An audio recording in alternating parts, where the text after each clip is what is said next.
mungkin secara ininya dulu kali ya dok ya, infertil itu apa? Ya, ya terima kasih Dokter Salwa. Jadi memang selama ini kita kenal dengan istilah infertil atau infertilitas atau infertility. Ini yang berkaitan dengan kondisi ketidaksuburan. Walaupun ada juga yang mengoreksi sebetulnya untuk zaman sekarang Iya. dengan kemajuan ilmu pengetahuan, infertil itu sebetulnya sudah hampir dikatakan tidak ada. Yang ada adalah Hmm, subfertil ya, jadi kurang subur. oh, Lawannya iya, adalah iya. fertil, subur. Hmm, Infertil tidak subur atau subfertil kurang subur. Jadi ini baik. sebetulnya sebuah masalah yang menimpa atau dialami oleh pasangan suami istri ya. Jadi Iya dok. bukan istri saja atau suami saja, tapi ini adalah masalah pasutri. Ya, Keduanya ya dok. Baik. ya karena Hmm, ya namanya sebuah kehamilan itu kan tidak bisa terjadi dari satu pihak saja. Itu berarti dua pihak. Kalau secara definisi itu adalah belum adanya kehamilan setelah pasangan suami istri menikah selama 12 bulan minimal dan mereka hmm, itu serumah serta melakukan hubungan suami istri yang teratur tanpa kontrasepsi. Nah, itu baru teratur itu masuk seperti apa dok? kriteria. Oh gitu dok. Berarti harus 1 tahun tanpa long distance marriage dan teratur melakukan hubungan suami istri tanpa kontrasepsi Ya, seperti itu ya dok ya. ya, Baik. karena kan tidak sedikit yang kita jumpai memang sengaja setelah menikah jangan hamil dulu deh, begitu Iya ya. dok. Dengan berbagai Iya dok. macam alasan, mungkin dinas, beasiswa, tugas atau apa. Nah, itu tidak termasuk. Jadi hitungannya ketika sudah tidak pakai kontrasepsi. Itu baru Hmm, dikategorikan infertil. infertil. Seperti itu, Oh Dokter begitu. Salwa. Baik dok. Karena memang kenyataannya banyak pasangan ini yang setelah menikah menunda kehamilan ya dok ya. Jadi itu tidak dihitung ya dok waktunya ya dok. Ya, namanya Ya. setiap orang itu kan punya masalah sendiri-sendiri, tidak bisa disamakan antara pasangan satu dengan pasangan lain. Baik dok. Ini hal ini kayaknya menjawab ini dok.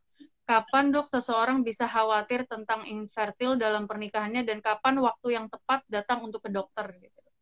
Ya, jadi kalau tadi kita sudah bicara diagnosa, ya, maka Iya ketika dok. dia sudah memenuhi syarat-syarat tersebut, maka sebaiknya nggak usah ditunda-tunda, langsung aja berkonsultasi. Akan tetapi di Baik. lapangan terkadang saya menerapkan juga kalau si istri terutama ya, usianya ini Iya dok. sudah mendekati 30 atau bahkan sudah lewat 30, nah itu tidak perlu menunggu sampai 12 bulan. 6 bulan, 6 sampai Oh, 8 bulan menikah dan hubungan suami istri teratur, tidak pakai kontrasepsi tapi belum hamil, sebaiknya disarankan segera berkonsultasi. baik, baik. Seperti itu. Jadi 6 bulan ya dok ya batasnya untuk perempuan yang usia di atas 30 tahun ya dok. Ya, karena bagaimanapun juga yang punya batasan masa reproduksi sehat itu adalah pihak wanita. Jadi Oh, menjurusnya ke usia istri. baik, baik. Terus ini dok, kira-kira apa saja penyebab dari infertil dok? Ya, kalau kita tadi sudah saya nyatakan bahwa sebuah kehamilan itu bukan hanya dari pihak istri atau suami saja, maka demikian pula penyebabnya. Penyebabnya itu ada dari pihak istri, ada dari pihak suami, bahkan ada juga yang baik suami maupun istri punya peran dalam masalah ini. Hmm, Dikatakan secara statistik ya, bahwa suami itu Kalau istri itu 45%, suami 35, berarti sudah berapa tuh? 45 80 tambah ya. 35. Iya dok. 45 tambah 35, 80 ya. Yang 10%-nya itu dua belah pihak, ya. Dan 10%-nya lagi itu unknown, artinya etiologi tidak ditemukan ya. Jadi tidak diketahui adanya kendala, tetapi tetap belum ada kehamilan. Itu kalau secara prosentase. Kalau secara penyebabnya, kalau dari pihak istri, karena memang alat-alat reproduksi istri itu lebih kompleks, lebih rumit, lebih banyak, maka ya memang secara penyebab akan lebih banyak juga prosentasenya. Itu Ada bisa, perempuan ya dok. ya pihak perempuan ya, pihak istri. Saya kalau sudah masalah infertil ini ngomongnya jadi istri, soalnya kan seyogyanya dalam ikatan pernikahan kan ya. Iya betul dok. Jadi sebutannya istri dan suami. Baik, baik. Ada Jadi dari, kita lihat saja dari anatominya ya. Ada yang dari faktor rahim ya. Ada yang dari faktor saluran telur. Ada yang dari faktor ovulasi. Faktor rahim misalnya ya, ada tumor yang besar. Kemudian ada endometriosis. Kemudian faktor saluran telur ini kalau sampai dia tidak paten atau tersumbat, ya, maka itu juga menjadi penyebab infertilitas. Kemudian dari faktor ovulasi ini melibatkan hormon-hormon. Jadi kalau proses ovulasi ini terganggu, yang artinya si pihak istri ini tidak mengeluarkan atau tidak menghasilkan sel telur yang matang setiap siklusnya, maka tentu saja tidak tercapai sebuah kehamilan. Di samping itu ada lagi faktor yang tadi saya sudah sebut, yaitu faktor endometriosis ya. Endometriosis ini memang suatu kondisi yang banyak juga dia menyebabkan ketidaksuburan ya, dan memang dikaitkan dengan proses inflamasi. Ini yang porsi terbesar dari istri. Kemudian untuk suami bukan berarti tidak ada ya, tetapi suami memang lebih sederhana, yaitu dari analisa, kita lihat dari analisa sperma ya. Pertama dari sperma, kedua apakah terjadi DE atau ED ya. DE itu disfungsi ereksi, ED atau ED adalah ejakulasi dini. Kalau selama dokter berpraktek dok, selama 20 tahun ini paling banyak ketemu penyebabnya apa dok? Terbanyak kasus. Sebetulnya tidak jauh berbeda dengan teori ya. Kalau di pihak istri itu yang terbanyak adalah endometriosis. Kedua adalah gangguan ovulasi ya. Gangguan ovulasi yang tadi saya sudah katakan bahwa dia tidak menghasilkan sel telur yang matang di setiap siklusnya.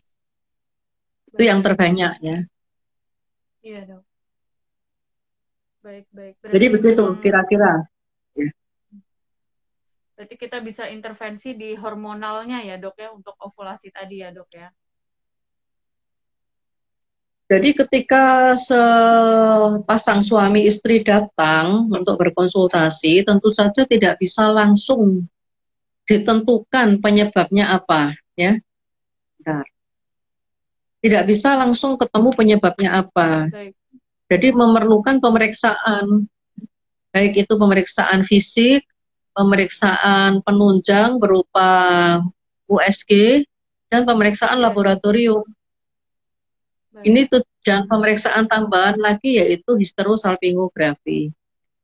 Ini I semua see. untuk menegakkan diagnosa permasalahannya ada di mana.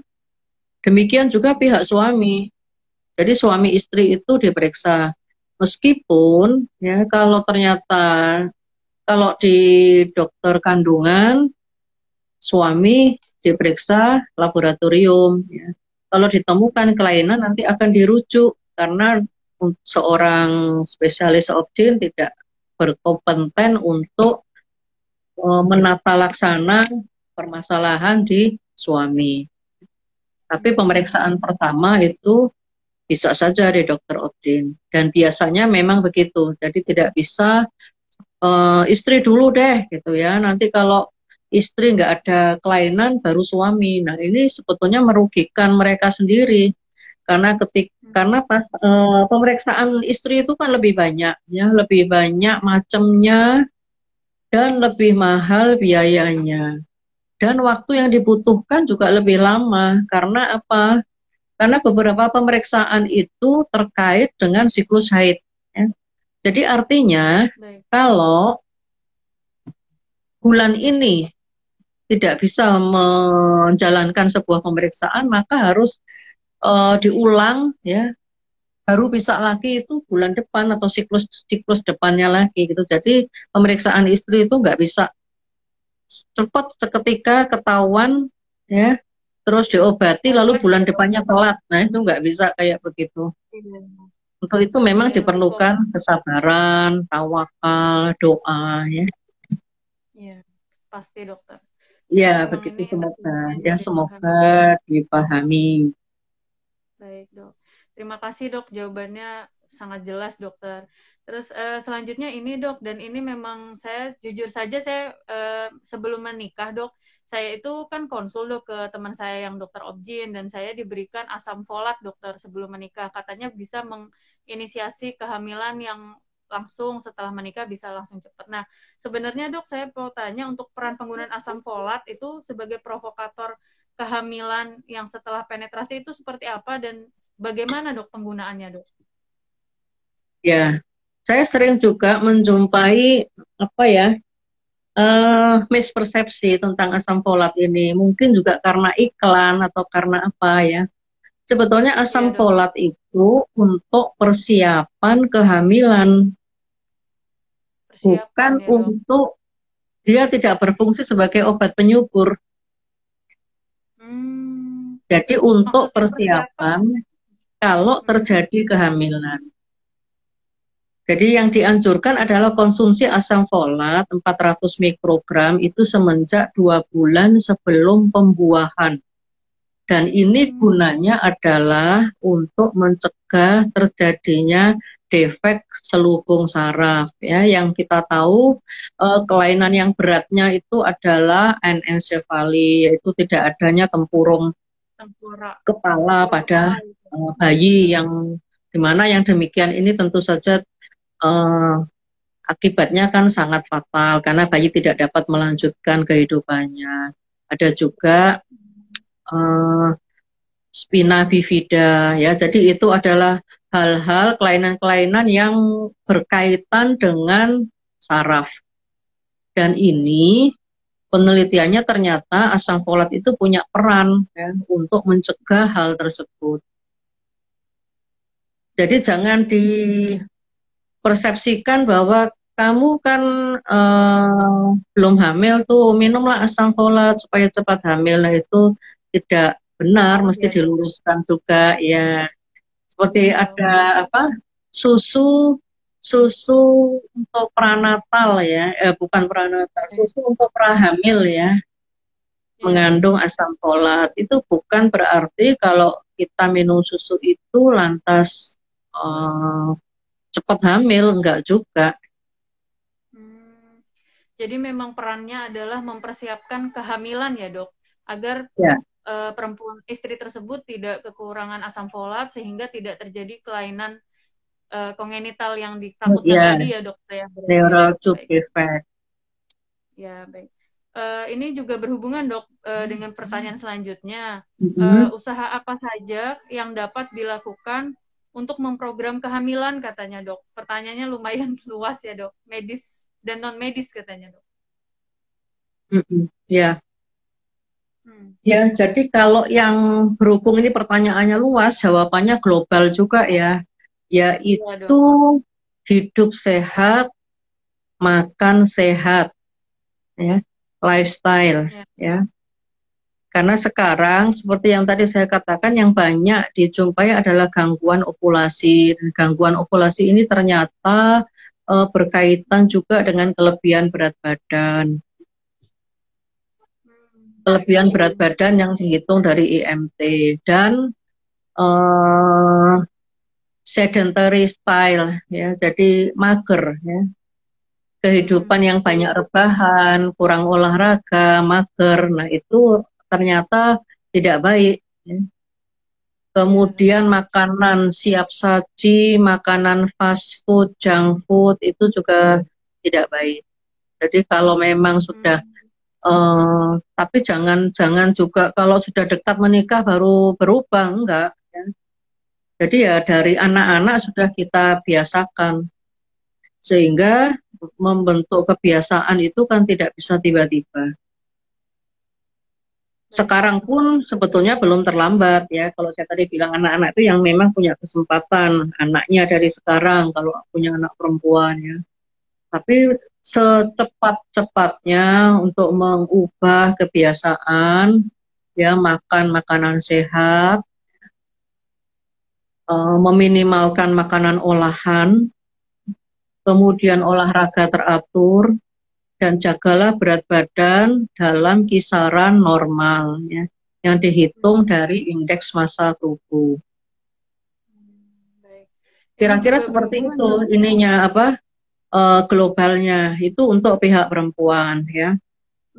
Iya dokter. Ada lagi hindari rokok ya, hindari rokok dan alkohol.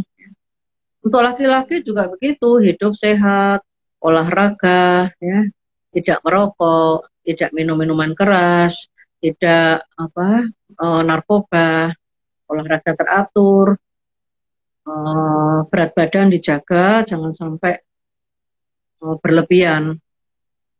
Baik. Kalau ada penyakit-penyakit supaya segera dikendalikan, misalnya hipertensi atau diabetes ya. Karena cukup banyak saya jumpai juga di usia muda, baru menjelang 30 atau 30 ternyata sudah tensinya sudah tinggi di atas normal ya. Jadi itu Hmm. sebetulnya sesuatu yang bisa diubah, Oh. bisa dikendalikan. Kira-kira Baik dok. seperti itu ya. Iya dok. Ini juga ada yang tanya dok, katanya apakah kegemukan berpengaruh terhadap kesuburan katanya dok. Berarti sudah terjawab ya dok. Kalau gemuk bisa Iya, iya. hambat ya dok berarti ya dok. Ya, ya. Meskipun Hmm. tidak semua ya. Ti- Ini kan hubungannya ke penyakit ini, sindroma ovarium polikistik ya. Iya dok. 80% penderita sindroma ovarium 80% penderita sindroma ovarium polikistik itu mengalami overweight. Tapi tidak semua overweight, tidak semua obes itu lantas dia sindroma ovarium polikistik enggak juga.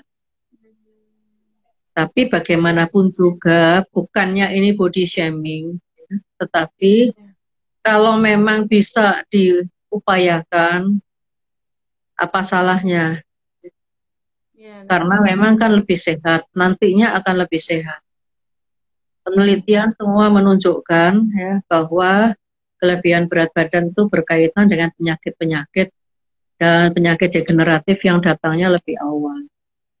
Hmm. Seperti itu Jadi kira-kira. memang, iya dok. Jadi memang perlu sekali untuk menjaga hidup sehat, olahraga gitu ya dok. Terus Ya. mengatur makanan juga gitu. Baik dok. Kita ke soal apa ke pertanyaan selanjutnya ya dok. Ada yang tanya juga ini dok katanya kalau saya umur 40 tahun Mm-mm. apakah masih bisa untuk inseminasi katanya dok. Mungkin sebelumnya menjelaskan dulu kali ya dok, apa itu inseminasi atau apa itu bayi tabung seperti itu dok. Ya. Hmm. Jadi dalam penata laksanaan promil ya, setelah diagnosa ditegakkan ya dan penyebab diketahui, maka kita akan melangkah ke bagaimana mengatasi hal itu ya.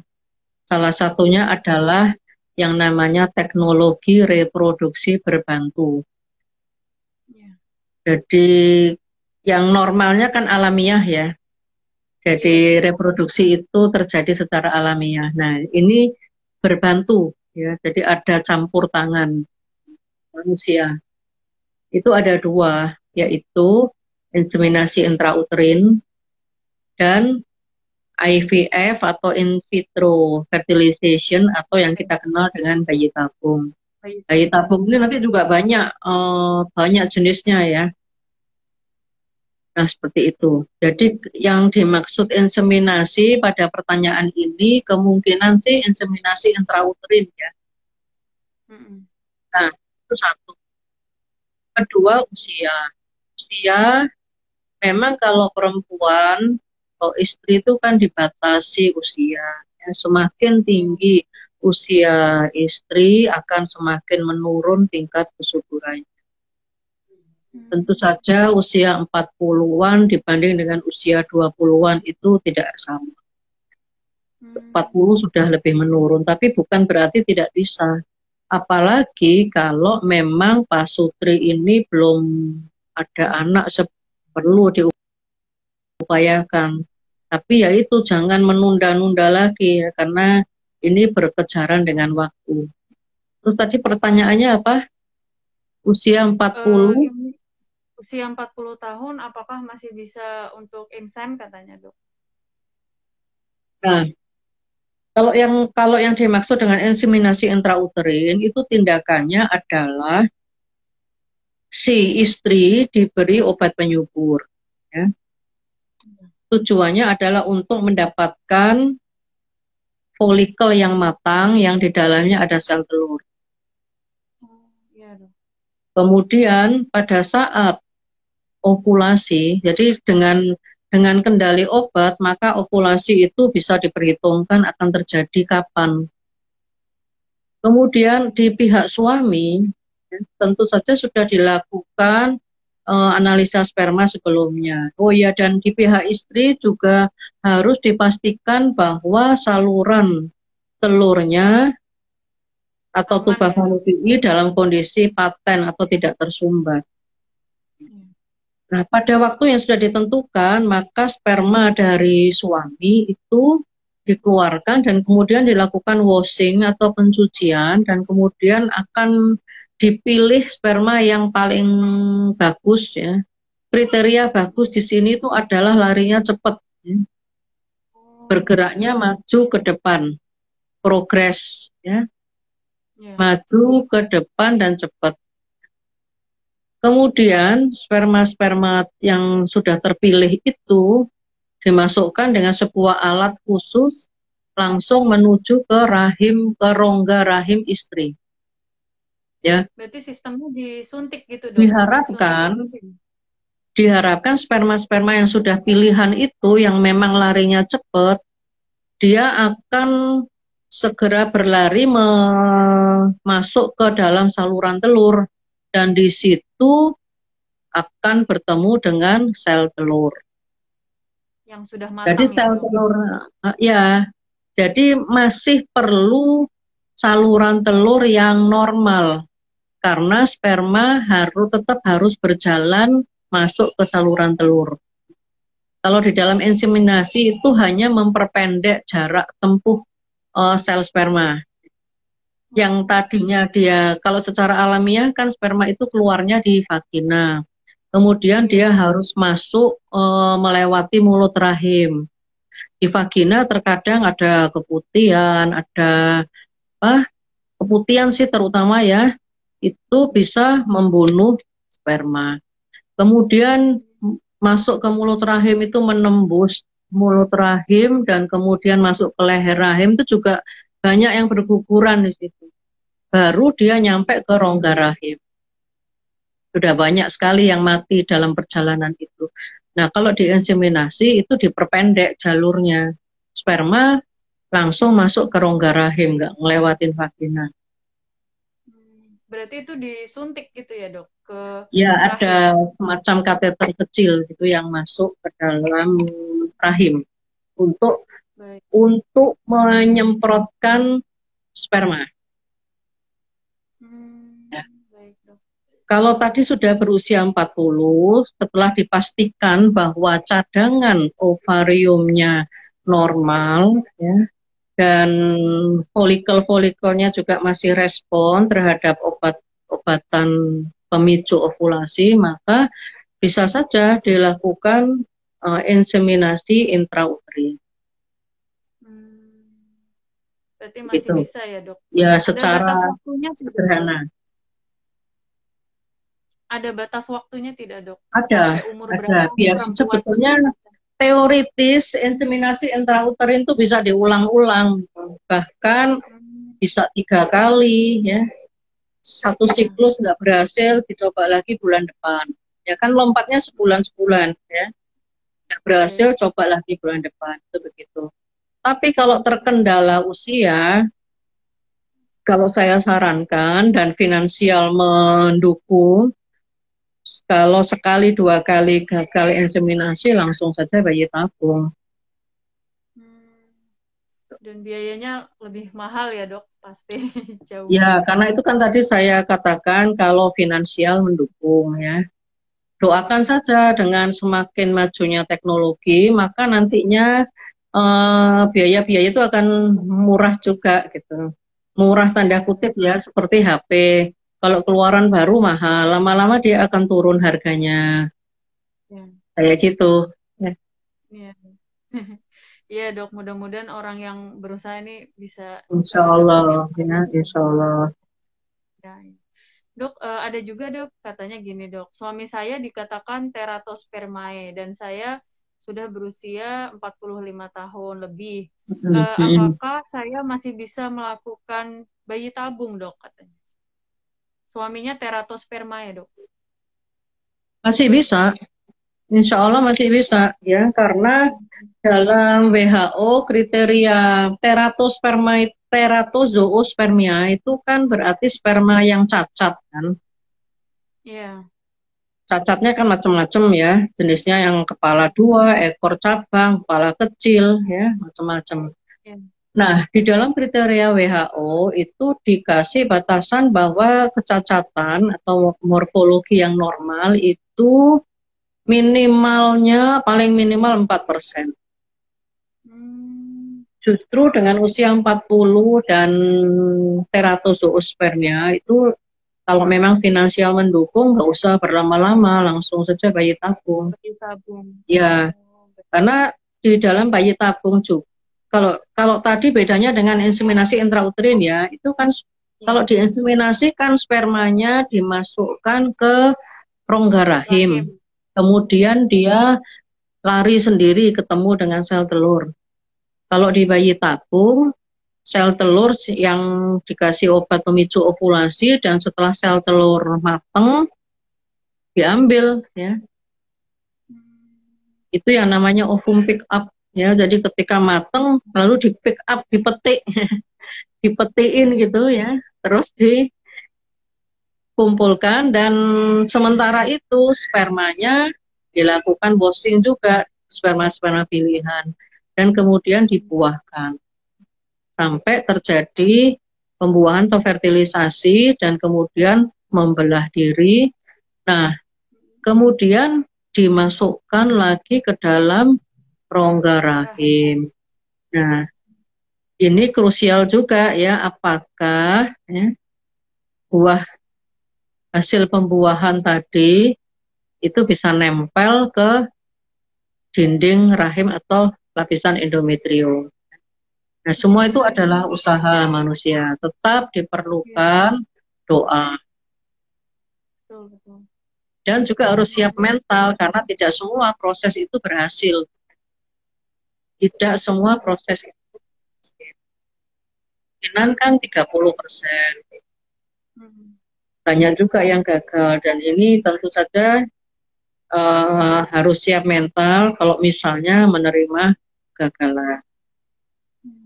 Ini juga berhubungan dok, ada yang bertanya mengapa sudah beberapa kali bayi tabung namun masih gagal katanya dok. Ya tadi barusan dibahas ya Iya, dok, ternyata kekuatan Gusti Allah ya dok. jadi itu bisa didiskusikan dengan dokter yang melakukan, ya, karena kan beliau yang tahu prosesnya. Kira-kira prosesnya di mana, ya. Biasanya penempelan itu yang paling krusial, atau ada juga berhasil menempel tapi ternyata tidak berkembang. Ada juga yang begitu. Jadi Beliau sebaiknya setuju. untuk pertanyaan, untuk yang menanyakan, silakan didiskusikan dengan dokter yang melakukan. Atau kalau mau mencoba ke tempat lain juga bisa, ya. Ada satu Ya. buku yang selalu saya ulang-ulang untuk saya anjurkan untuk dibaca, yaitu buku tentang perjalanan putrinya Pak Amin Rais, yaitu Mbak Hanum, ya. Ya.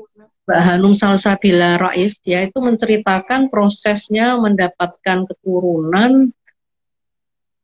Itu proses bayi tabung yang ketujuh baru berhasil, ya. Setelah mencoba di Jakarta, di Bandung, beberapa klinik, akhirnya berhasilnya di Surabaya. Jadi tiap pasangan itu punya kisah sendiri-sendiri, ya. Dan kebetulan karena Mbak Hanum ini penulis, maka didokumentasikan, dituliskan semua itu prosesnya. Kalau yang inseminasi udah nggak kehitung, ya, itu gagal. Bahkan kata beliau juga setelah mendapatkan satu orang putri hasil bayi tabung, beliau mencoba lagi untuk anak kedua, ternyata juga belum berhasil sampai sekarang. Di lain pihak, ada yang satu kali mencoba berhasil, Iya. ada yang begitu. Ada juga, ya, karena di proses bayi tabung itu biasanya eh, tidak hanya satu, ya, pembuahan itu tidak hanya satu, lebih. Kemudian yang dimasukkan ke dalam rahim itu mungkin sekitar tiga, gitu, biasanya tiga, ya, untuk jaga-jaga. Ya. Ada yang di freezing atau dibekukan, dan itu kalau gagal bisa dipakai lagi yang dibekukan itu. Ada yang berhasil setelah menggunakan yang kedua. Ya.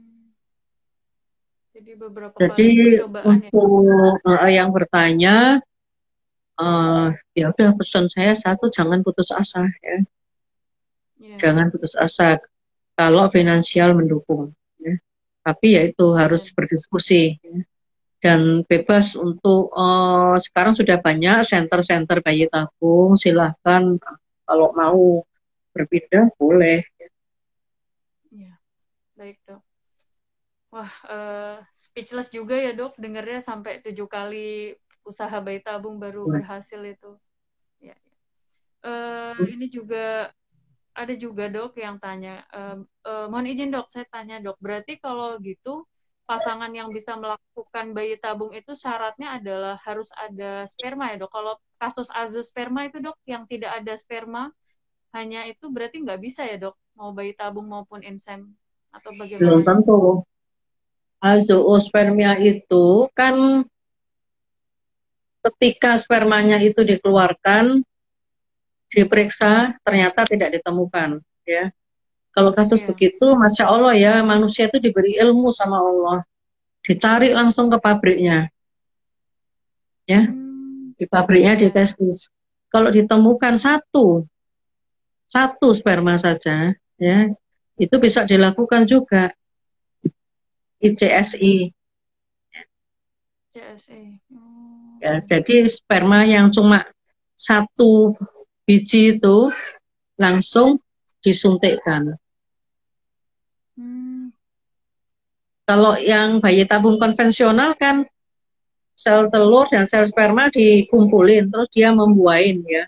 Kalau ini enggak, karena berhubung spermanya cuma sedikit, bahkan cuma satu, dia langsung disuntikkan masuk ke dalam sel telur intrasitoplasmik sperm injection, ya, ICSI ICSI. itu ya. Dan itu Baik. banyak lagi nanti variannya. Baik, wah, ya berarti masih bisa ya dok, ada Itu, harapan untuk ya, memiliki ya, keturunan ya dok. insya Baik. Allah Eh, doakan saja. ya dok, amin, amin. Terus ini dok, ada yang bertanya juga, dok kalau saya LDM, jauh-jauhan sama suami, ketemu cuma 1 minggu sekali, bisa promil nggak dok? Itu katanya. Bagaimana promilnya, vitaminnya apa katanya gitu dok? Ya udah, kalau memang LDR ketemunya seminggu sekali ya manfaatkan, ya. Dan seminggu sekalinya itu jangan dipatok weekend, ya, karena kan menyesuaikan. Jadi masa subur istri itu adalah masa di mana si istri mengalami ovulasi. Itu yang namanya masa subur. Ya. Ovulasi adalah keluarnya sel telur, ovum, ya, dari ovarium atau indung telur. Setelah ovum itu keluar, dia itu hanya hidup 24 jam. Setelah itu mati. Kalau dalam waktu 24 jam itu dia tidak ketemu sel sperma, ya udah nggak ada kehamilan. Karena itu dalam promil biasanya memang kan disuruh hubungan yang teratur. Hubungan yang teratur itu 2 hari sekali. Sehari hubungan, sehari enggak. Ya, ya, ya. Meskipun seminggu 2 kali, tapi kalau cuma Sabtu Minggu saja itu apa kurang pas. Jadi kalau LDR maka ya harus bersedia siapa salah satu pihak yang mendatangi ya pas di masa subur atau sekitar masa subur. Sperma juga harus sehat karena itu dari pihak suami juga harus sehat. Ya. Tetap meskipun LDR harus lifestyle-nya sehat, tidak rokok, tidak minum, tidak polusi, ya, olahraga. Sperma yang sehat itu bisa hidup 3 kali 24 jam, berarti 72 jam ya, berarti 3 hari ya, di dalam saluran genitalia wanita yang sehat. Jadi harus sama-sama sehat ya. Iya, Kalau wanitanya infeksi, keputihannya banyak ya mati, cepat mati spermanya. Jadi artinya kalau ovulasinya hari ini, padahal hubungannya kemarin, itu spermanya masih bisa, sperma kemarin itu masih hidup. Ketemu sel telur hari ini. Itu pentingnya sel sperma yang sehat. Tahan hidup lama, nggak cepat mati. Jadi kalau tetap LDR, pertama jangan mematok hanya bisa kumpul di hari Sabtu Ahad misalnya. Ya, kalau ternyata masa suburnya jatuh di weekday ya harus mau salah satu pihak mendatangi. Dan pastikan siklusnya teratur. Kalau siklus teratur, maka kita akan bisa memprediksi haid berikutnya. Di mana masa subur itu diperkirakan 14 hari sebelum haid yang akan datang. Apalagi sekarang kan sudah banyak aplikasi haid ya. Iya dok. Aplikasi haid itu kan udah banyak. Jadi ketika ditanya haid kapan, langsung buka HP. Oh ya ini. Jadi mestinya itu dipermudah. Itu sama. Iya dok. Cukup jelas ya dok, sangat jelas menurut saya bahkan. Terus dok, kalau vitaminnya ada nggak dok? Vitamin untuk orang yang promil, pasangan yang promil tapi LDR dok katanya. Yang dikonsumsi mungkin ya dok. Sebetulnya multivitamin yang banyak di pasaran mengandung vitamin yang lengkap dan mineral yang lengkap itu bisa dikonsumsi.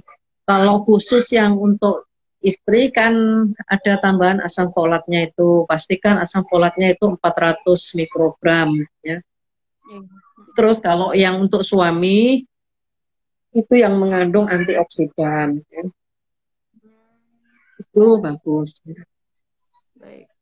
Itu Dan yang vitamin yang pasti dianjurkan, ya.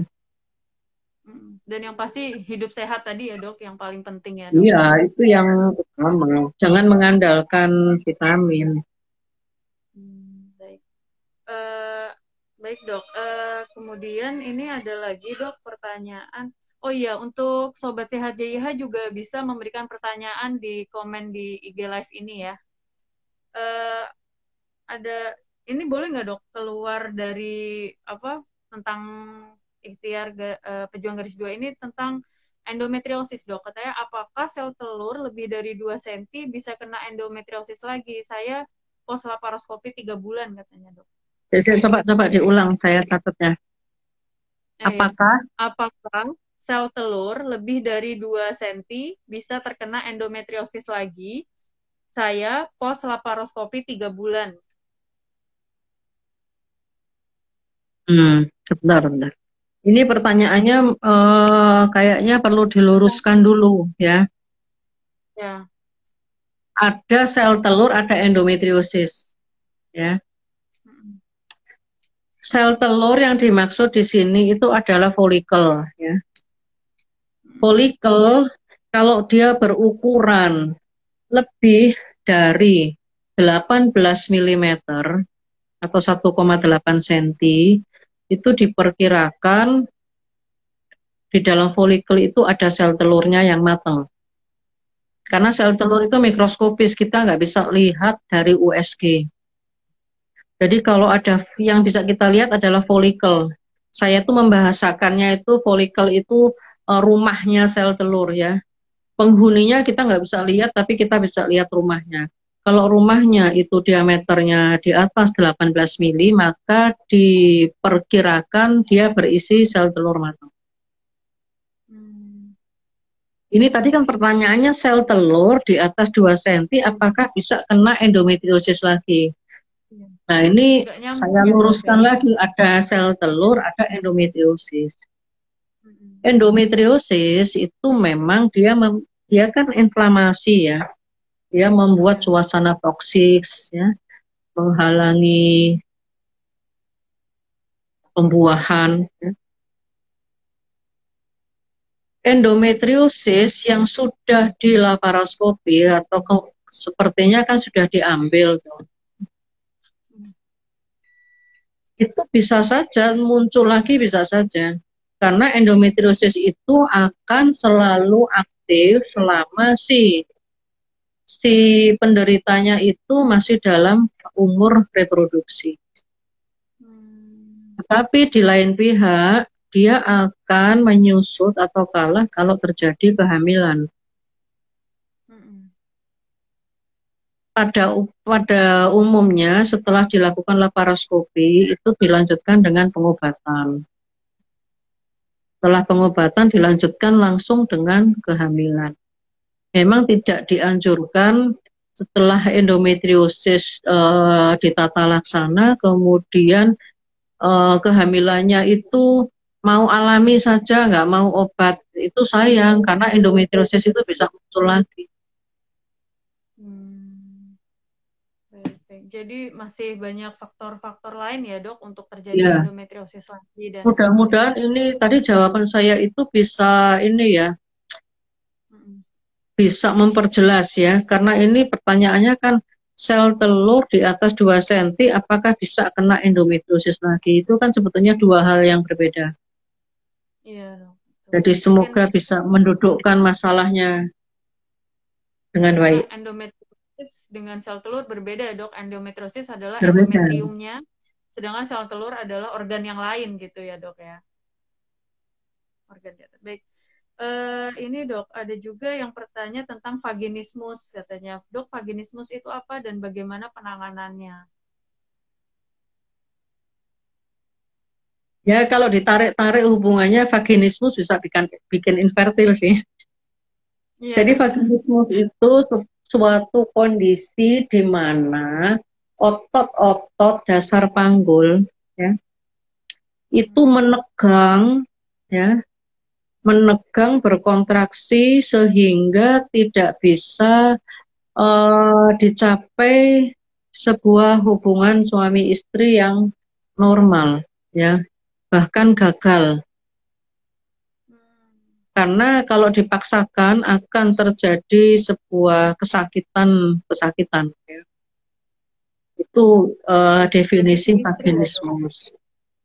Bagi istri ya, Dok, berarti yang merasa kesakitan. Ya, ya. Hmm. Kalau merasa seperti itu, ya, lebih baik berkonsultasi. Kalau merasa seperti itu, memang antara vaginismus dengan kondisi psikis itu, jadi sebetulnya dia itu nggak menegang, tapi memang dia menegangkan diri. Kalau vaginismus yang sejati, ya, dia itu di luar kesadarannya, ya, di luar kesadarannya menegang, ya, di bawah sadar, ya. Jadi ada Jadi memang penanganannya nggak, Dok? ada, itu datanglah bisa ke dokter kandungan atau ke subspesialis uroginekolog. Oh, baik, Dok. Jadi kalau merasa seperti itu, segeralah berkonsultasi, ya. Jangan nunggu lama, ya. Kalau mau nunggu setahun juga boleh, ya. Kelamaan deh, Dok. Tapi kan kalau vaginismus itu kan eh, nyata, ya, nggak bisa hubungan, tidak bisa karena Berarti kesakitan, ketakutan, ya. berarti tidak terjadi penetrasi sama sekali gitu ya, Dok, untuk vaginismus. Tidak, Baik. tidak terjadi. Oh, baik. Berarti penanganannya juga rujuk ya, Dok, ya, ke dokter uroginekologi gitu ya. Ya bisa ke dokter kandungan umum, ya bisa ke spesialis uroginekologi itu kan dokter kandungan juga, tapi subspesialis uroginekologi. Baik. Baik, Dok. Saya rasa sudah cukup jelas itu tadi penjelasannya. Ini ada juga, Dok, pertanyaan lain yang agak melenceng. Sepenting apa suntik imunisasi sebelum nikah? Apa benar akan berpengaruh pada kehamilan nantinya katanya? Suntik imunisasi sebelum nikah. HPV mungkin ya, Dok, maksudnya ya, Dok. Jadi sampai saat ini yang diwajibkan atau bukan diwajibkan, ya, sangat dianjurkan vaksinasi yang sebelum nikah itu vaksinasi tetanus difteri. Hmm, Itu yang dianjurkan, ya. ya. Berpengaruh, Dok, ke kehamilan setelah menikah? Enggak, Maksudnya nggak kan sudah berpengaruh ya, banyak Dok? buktinya. Yang suntik Hmm. pun yang langsung hamil juga ada, ya. Yang nggak suntik, nggak hamil-hamil juga ada, ya. Jadi ini tidak ada pengaruhnya dengan kehamilan. Meskipun dulu sekali, waktu saya masih zaman sekolah dulu ada isu-isu, ya. Jangan mau suntik itu karena suntik itu mengandung kontrasepsi yang mencegah kehamilan. Ya, tapi dengan berjalannya waktu dan tidak terbukti, ya itu kan berarti tidak benar kan? Itu hoax. Ya, hoax itu udah ada sejak zaman dulu. Jadi suntik itu adalah suntik vaksinasi terhadap penyakit tetanus dan difteri, ya, yang bisa terjadi pada saat proses persalinan, baik pada ibu maupun pada bayi baru lahir. Alhamdulillahnya dengan gencarnya vaksinasi, ya, karena ini program sudah lama sebetulnya, ya, sudah lama sampai akhirnya zaman dulu itu kan tetanus neonatorum atau tetanus pada bayi yang baru lahir itu kan sangat tinggi kejadiannya. Kalau zaman seperti Dokter Salwa ini mungkin sudah nggak pernah nemuin, ya, tetanus neonatorum, tidak pernah, ya. Kalau zaman saya dulu koas itu sering, ya, bayi dibawa dalam kondisi kejang, ya, mulutnya begini seperti mulut ikan, udah nggak bisa nangis, nggak bisa apa, cuma begini aja, badannya kejang. Itu akibat penyakit tetanus yang masuk dari bekas potongan tali pusat yang tidak steril. Sampai akhirnya dibuat sebuah terobosan, yaitu Departemen Kesehatan, ya zaman dulu kan namanya Departemen Kesehatan bekerja sama dengan Departemen Agama, ya bikin program bersama, yaitu setiap calon pengantin wanita itu diwajibkan suntik tetanus. Yang mewajibkan adalah di KUA-nya. Jadi itu rupanya dengan program itu cukup berhasil, ya, gencar, ya. Dan sekarang ini alhamdulillahnya sudah sangat menurun, ya, meskipun tidak tertutup kemungkinan di daerah pinggiran, di daerah terpencil, terluar, ya, terjauh itu masih ada mungkin, ya. Itu Karena itu juga yang kan kalau kita wajib. dengar, ya, izin dok, kalau dengar cerita dari orang-orang tua katanya dulu tuh sering dibantu lahiran sama paraji gitu ya dok ya. Mungkin jadi sterilnya kurang bisa di. Yeah. Baik. Ada juga nih dok yang tanya, katanya dok pasca SC yang kedua haid tidak lancar, bahkan sudah 4 bulan belum menstruasi, itu kenapa ya katanya gitu, dok? Setelah seksio sesar yang kedua, Ya. habis 4 bulan lahiran kok belum haid gitu. Belum, iya dok, mungkin haid tidak lancar itu bisa jadi sudah haid, tidak haid lagi, atau belum pernah haid sama sekali. Oh ini bahkan belum menstruasi, berarti belum pernah haid dok, sudah 4 bulan setelah SC Ya, yang kedua, itu kenapa dok? asumsinya kalau masih 4 bulan itu kan masih ASI eksklusif kan. Iya. Sebetulnya pemberian ASI eksklusif itu kan bersifat kontrasepsi juga sebetulnya, ya. Itu yang dinamakan metode amenorelaktasi. Sehingga kondisi itu menyebabkan tidak subur, ya. Dan juga tidak haid. Jadi kalau tidak atau belum haid di 4 bulan pasca melahirkan itu normal-normal saja, nggak usah dikhawatirkan. Nggak apa-apa, lanjut saja menyusui. Itu berfungsi sebagai kontrasepsi juga. Jadi Berarti tidak kalau masalah, 4 ya, bulan bukan karena sesar kedua, ya. Bukan karena sesar kedua, tetapi karena ya kondisi menyusui. pasca persalinan itu. Dok, berarti kalau gitu, kalau dia belum pernah menstruasi sama sekali, seandainya dia berhubungan dengan suaminya gitu dok, tanpa kontrasepsi, berarti tidak akan terjadi itu dok, tidak akan terjadi pembuahan Nah, atau bagaimana dok?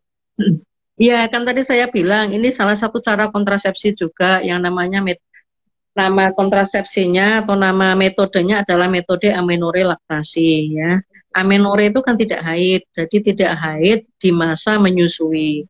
Itu memang bisa menjadi cara kontrasepsi atau cara KB, tapi ada syarat, yaitu menyusuinya harus eksklusif, tidak ada makanan dan minuman lain untuk bayi, ya. Dan ada batas waktunya, yaitu 6 bulan. Karena ASI eksklusif itu kan hanya 6 bulan. Setelah itu ASI plus MPASI. Dengan sendirinya sudah tidak eksklusif lagi. Itu sudah nggak berlaku lagi metode amenorelaktasi, ya.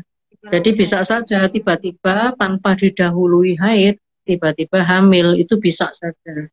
Kalau sudah di atas 6 bulan atau anak sudah tidak eksklusif lagi. Ya berarti kalau batas waktu 6 bulan itu sudah harus menggunakan kontrasepsi ya dok, kalau untuk pasangan-pasangan yang mau mengatur kehamilan seperti itu. Meskipun belum haid, ya tetap harus pakai kontrasepsi kalau anaknya sudah di atas 6 bulan atau 6 sudah bulan. Makan, ya. Baik dok. Baik. Sangat jelas dok, buat pengalaman juga dok jadinya dok. Iya. Terus ada, ini dok, saya rencana mau nambah anak yang ketiga, sudah 10 bulan belum berhasil, bagaimana baiknya ya katanya. Mau nambah anak ketiga, terus gimana? Sudah 10 bulan belum berhasil, mungkin maksudnya sudah rutin untuk berhubungan, sudah. Tapi belum belum hamil-hamil juga dok istrinya. Sebaiknya bagaimana katanya gitu dokter? Ya, tunggu Luas 12 bulan. Tunggu baru 12 ke bulan dokter. setelah itu konsultasi. Ya, nanti Ya, konsulnya di hati-hati. poli ya dok. Iya, hati-hati. Karena ini anak ketiga. Coba cek Ya, berat badannya. Karena kebanyakan ibu-ibu itu misalnya pas baru nikah beratnya 50. Terus kemudian dia hamil anak ke satu naik 20 kilo, 70 kan. Terus ya. nggak turun balik ke 50, turunnya cuma sampai 60 atau 65. Setelah itu hamil anak kedua, naik lagi 15 kilo, jadi 80.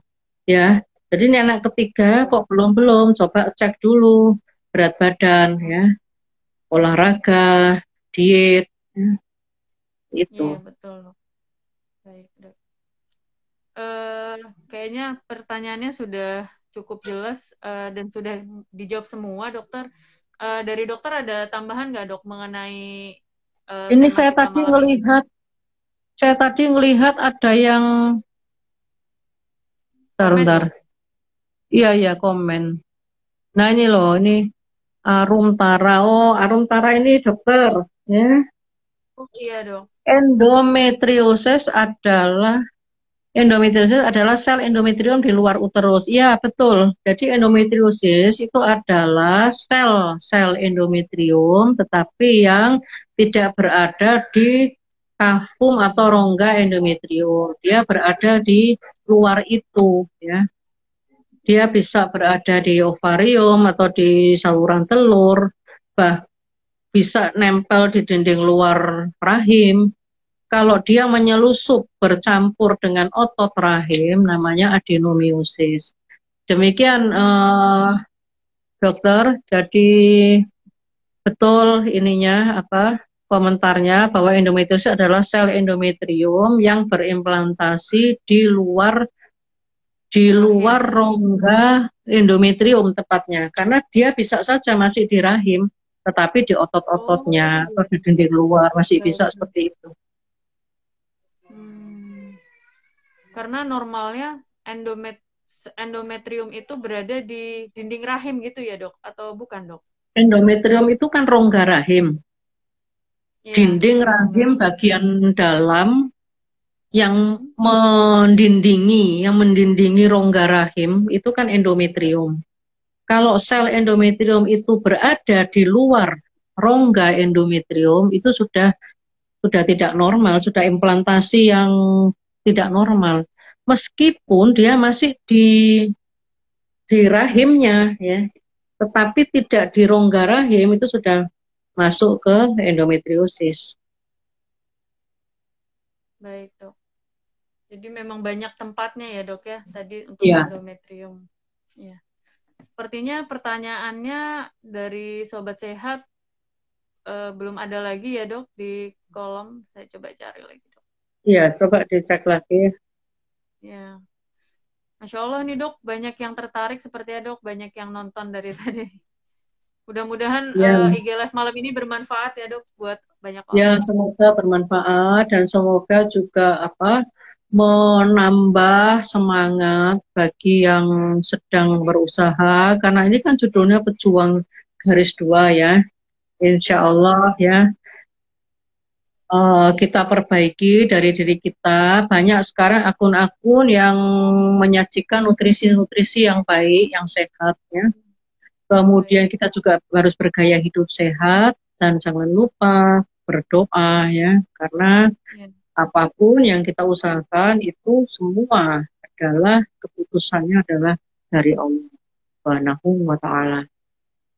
Doa, bersolawat, bersedekah. Itu kalau dari saya. baik. Insya Allah, dokter. Walaupun ikhtiar dilakukan, tetap yang Ya, punya kekuasaan adalah Allah ya, ya. dok ya. Mungkin cukup sekian, dok, IG Live kita malam ini. Mudah-mudahan apa yang dokter sampaikan bermanfaat buat orang banyak, bermanfaat buat yang nonton kita malam ini. Jangan lupa untuk selalu update di Instagram Rumah Sakit Al Fauzan. Insya Allah tiap 2 minggu sekali kita akan membahas topik-topik yang menarik ya dok tiap malamnya. Ntar bergantian narasumber, bergantian moderator. Terima kasih Dokter Salwa sudah Sama-sama memandu dokter. acara dengan baik.